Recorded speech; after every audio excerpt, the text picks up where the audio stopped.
ओम शांति।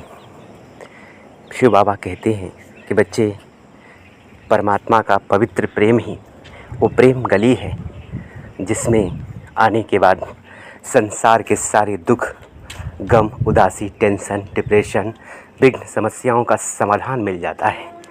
कितनी गहरी बात है।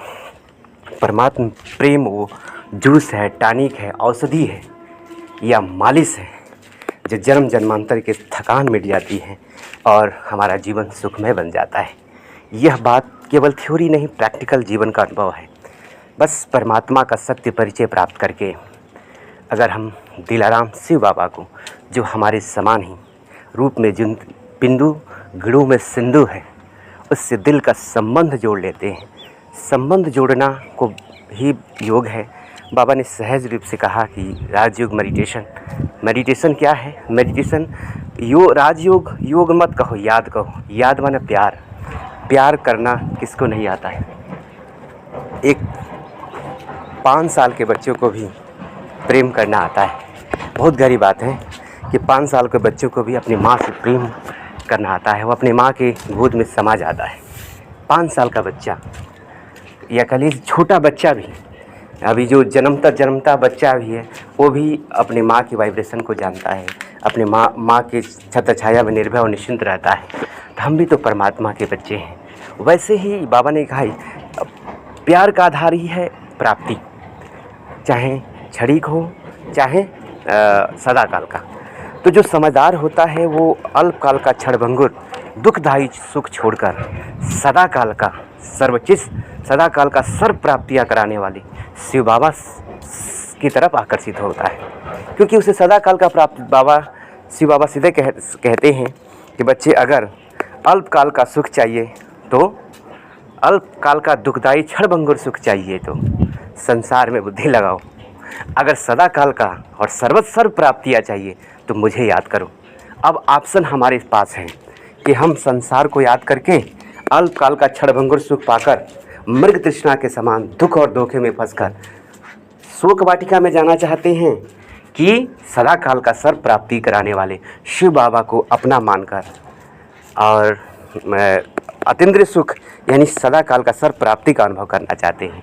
यह ऑप्शन हमारे पास है। हमें क्या करना है यह हमारे भाग्य के ऊपर निर्भर करता है। इसलिए बाबा भी कहते हैं कि मैं तो केवल ज्ञान देता हूँ कि बच्चे, इस संसार में, इस असार संसार में कुछ नहीं है, कोई सार नहीं है।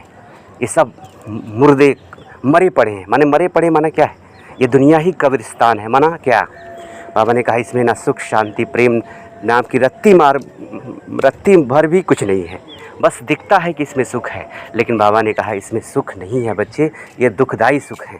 जैसे सीता क्या की, मृग को ही रियल मृग समझकर धोखे में फंस गई और परमात्मा राम से भी दूर हो गई, मर्यादा से भी दूर हो गई, तो शोक वाटिका में बैठ गई।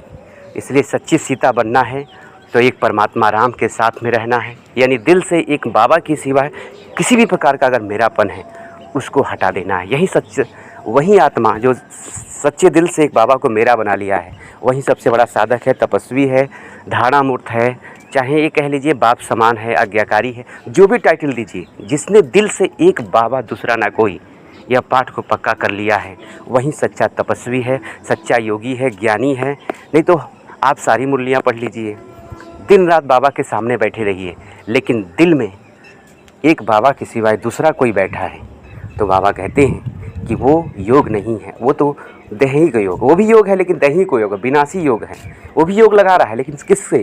संसार से, संसार के व्यक्तियों से, वस्तुओं से योग लगाया हुआ है, तो उसको उसी समान प्राप्ति होगी। ये सीधा सा अर्थ है कि मन और बुद्धि का काम है देखना, तो बुद्धि से वो भी योग लगा रहा। योग में भी क्या करते हैं? हम शिव बाबा को देखते हैं और मन से शिव बाबा से बात करते हैं, तो मन बुद्धि का ही कमाल है। तो वो व्यक्ति भी संसार को देख रहा है बुद्धि से और मन ही मन उससे बात कर रहा है, तो वो योग संसार से लगाया हुआ है। तो उसे सांसारिक प्राप्ति यानी क्षणभंगुर थोड़े समय का सुख और सदाकाल का दुख मिलेगा उसे, और वो अंत में दासी बन जाएगा।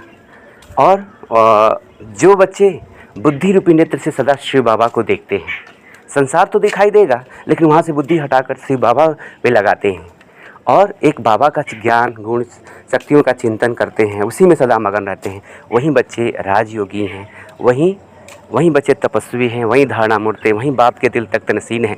उन्हीं बच्चों को शिव बाबा विश्व की बादशाही देंगे। वहीं बच्चे वर्तमान में भी बेगमपुर के बादशाह हैं। अब हमारे ऊपर निर्भर करता है कि हमें क्या बनना है। इस सारे जो भी मैं पोस्ट भेजा हूँ, चाहे जो वीडियो हो, चाहे ऑडियो हो, चाहे पोस्ट हो, उसको दूसरों तक भेजें और दूसरी आत्माओं के अंदर भी शिव बाबा के स्नेह जगाने के निमित्त बने। ओम शांति।